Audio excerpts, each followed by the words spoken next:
नमस्कार, जय श्री राम। आज का विषय है कि श्राद्ध कर्म क्यों किया जाता है, करना चाहिए या नहीं करना चाहिए। हमारा ये पांच भौतिक शरीर जो है, हमें पंच भौतिक तत्व निर्मित ये शरीर अपने माँ बाप से प्राप्त होता है। हम इसी पांच भौतिक शरीर से जीवन भर नाना प्रकार के कर्म करते हैं, अनेक तरह के भोग भोगते रहते हैं। हमारे जीवन में के समस्त क्रियाकलाप एक तरह से हमारे माँ बाप या अन्य बड़े अभिभावक पूर्वजों का संग्रहित की गई चल अचल संपत्ति के माध्यम से ही संपन्न हो पाते हैं। जब हम जन्म लेकर इस धरा पर आते हैं तो हम पूरी तरह परजीवी प्राणी की तरह अपने माँ बाप के ऊपर ही निर्भर और आश्रित रहते हैं। माँ बाप के अनुग्रह रूपी पतवार पर चढ़कर ही हम अपने जीवन की नैया पार लगाते हैं।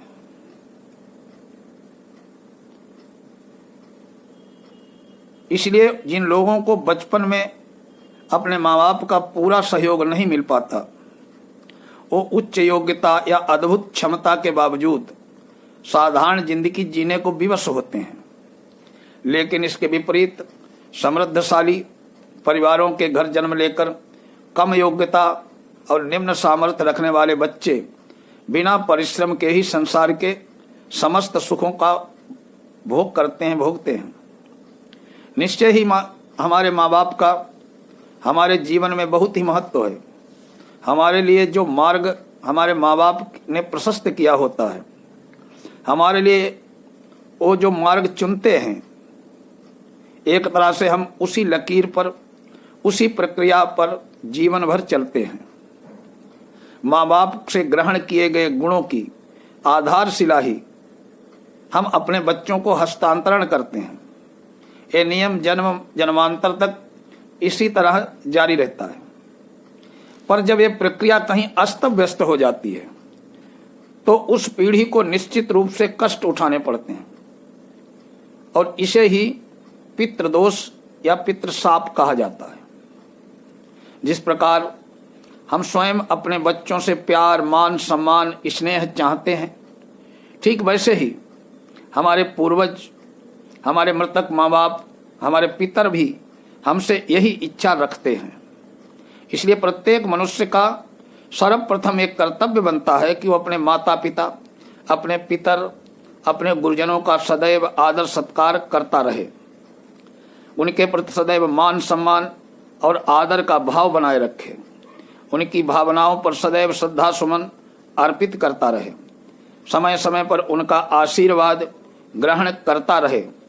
ऐसे कर्म से निश्चित ही वो मनुष्य अपने पितृ ऋण, गुरु ऋण और देव ऋण के भार से मुक्त हो जाता है।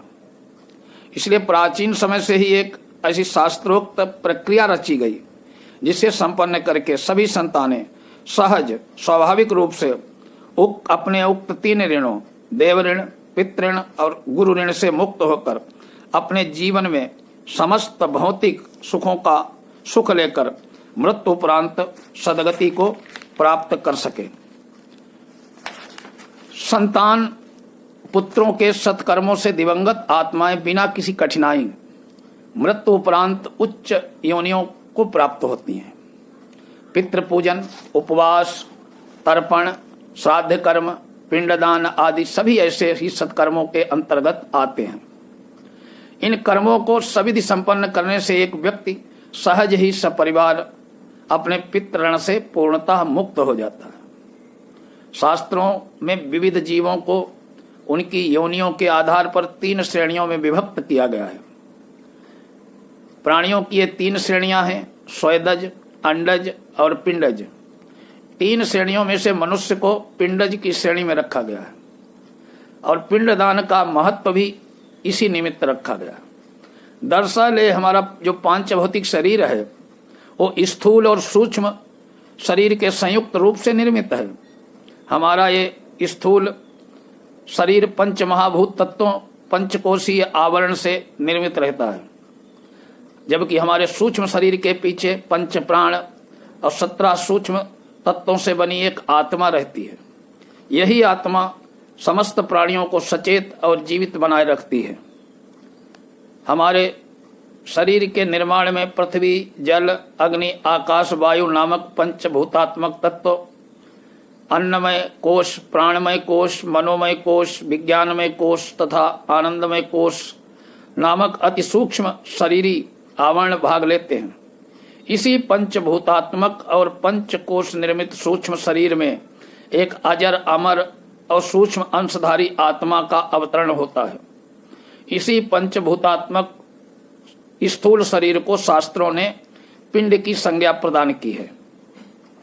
मृत्यु उपरांत इस स्थूल पिंड से अपना सूक्ष्म अंशधारी आत्मिक शरीर जीवात्मा के रूप में अलग होकर बाहर आ जाता है। तब सचेतन प्रतीत होने वाला ये मांस पिंड शरीर एकाएक निष्क्रिय बन जाता है। तब ये मांस पिंड अर्थात स्थूल शरीर को मृत काया या मृत देह मान लिया जाता है। उस अवस्था में मृतदेह का कोई महत्व नहीं रहता। इसीलिए उस मृतदेह रूपी शव को यथाशक्ति शीघ्रातिशीघ्र संस्कार आदि क्रियाओं द्वारा नष्ट कर दिया जाता है। मृत्यु के क्षणों में पंचभूत आत्मिक शरीर से पृथक होने वाली सूक्ष्म अंशधारी सचेतन आत्मा को प्रेतात्मा और मृतात्मा की संज्ञा दी जाती है। मृत्यु के साथ ही जैसे पंचभूतात्मक शरीर से आत्मा अलग हटती है, वैसे ही उस स्थूल शरीर के समस्त सांसारिक अंग प्रत्यंग निश्चेष्ट होने लगते हैं। उसके पंचभूतात्मक कोषों से सड़न की प्रक्रिया आरंभ हो जाती है, क्योंकि मृत्यु के क्षणों में जीवन को बनाए रखने वाले पंच प्राण भी निष्क्रिय होकर अपने अपने स्थान से मुक्त होकर बाहर चले जाते हैं। जीवन को नित्य बनाए रखने वाले पंच प्राण अपान, समान, उदान और व्यान, इन पंच प्राण स्थूल शरीर से अलग अलग स्थानों पर स्थित रहकर जीवन की विविध क्रियाओं को जारी रखते हैं।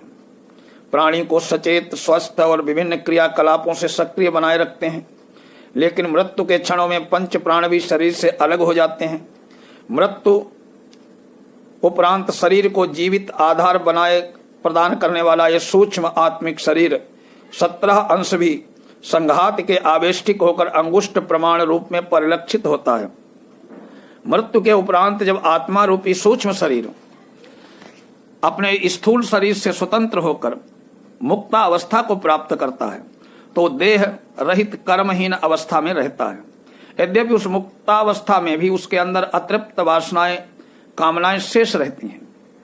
आगे की योनियों में उस प्रेतात्मा को अपनी अपूर्ण वासनाओं, संचित कर्मों के अनुसार ही नाना प्रकार के फल भोगने पर विवश होना पड़ता है। क्योंकि मृत्यु से पूर्व जीव नाना प्रकार के सुखों का रस लेता है, अतः मृत्यु उपरांत भी उसका न तो अपने शरीर के प्रति मोह भंग होता है, न ही उसकी वासनाएं, इच्छाएं ही शिथिल पड़ती हैं। इसलिए कुछ समय तक उसकी आसक्ति पूर्व स्थूल देह और सगे संबंधियों के प्रति बनी रहती है। प्रेत योनि में उस मुक्तावस्था की जीवात्मा के पास स्थूल शरीर ज्ञानेंद्रियां तो उपलब्ध नहीं होती, इसलिए वो अपनी इच्छानुसार भोगों का सुख नहीं ले पाती। ऐसे भौतिक सुखों के लिए मुक्तात्मा को पुनः नए स्थूल शरीर की आवश्यकता अनुभव होती है। अगर इस अवस्था में मृत प्रेतात्मा की आत्मिक शांति के लिए उसके वंशज, उसके सगोत्रीजन श्राद्ध आदि कर्म संपन्न नहीं करते हैं, तो उस प्रेतात्मा को अपनी अतृप्त वासनाओं, इच्छाओं को लेकर निरंतर विभिन्न योनियों में भटकना पड़ता है। भूत, प्रेत, पिशाच, ब्रह्म, राक्षस आदि कुछ ऐसी योनियां मानी गई हैं। शास्त्रोक्त रूप से मृतक के लिए जो श्राद्ध, तर्पण, दशगात्र, पिंडदान आदि कर्म संपन्न किए जाते हैं, वो इसी निमित्त किए जाते हैं ताकि उन पितरों को ऐसी निम्न योनियों में जाने से बचाया जा सके। दरअसल कर्म विपाक के अनुसार मृत्यु उपरांत जीवात्मा, प्रेतात्मा कई तरह की गतिविधियों से गुजरती हैं। उसकी एक गति मोक्ष के रूप में जन्म मरण के झंझट से सर्वथा पृथक होकर पूर्ण मुक्ति प्राप्त कर लेने की होती है। इसी तरह वो जीवात्मा जन्म मरण के प्रपंच से सदैव से निवृत्त होकर उसी पर ब्रह्म में विलीन हो जाती है, जिससे उसका जन्म मरण होता है। जबकि प्रेतात्मा की दूसरी गति स्वकर्मों के अनुसार निरंतर आगे बढ़ती रहती है। इसमें एक जीवात्मा प्रेतात्मा को अपने पूर्व कर्म वासनाओं के अनुसार बार बार जन्म धारण कर संसार में लौटना पड़ता है। अतः प्रेतात्मा को अपने पूर्व जन्मों के कर्म फलों को भोगने के लिए नाना प्रकार की योनियों में बार बार जन्म लेकर संसार में रहकर विविध प्रकार के क्रियाकलाप करने पड़ते हैं। यद्यपि श्राद्ध आदि कर्मों से विधान से जीवात्मा को ऐसी योनियों से निरंतर भटकने से कुछ हद तक मुक्ति मिल जाती है। इसलिए श्राद्ध आदि जो है अत्यंत आवश्यक है।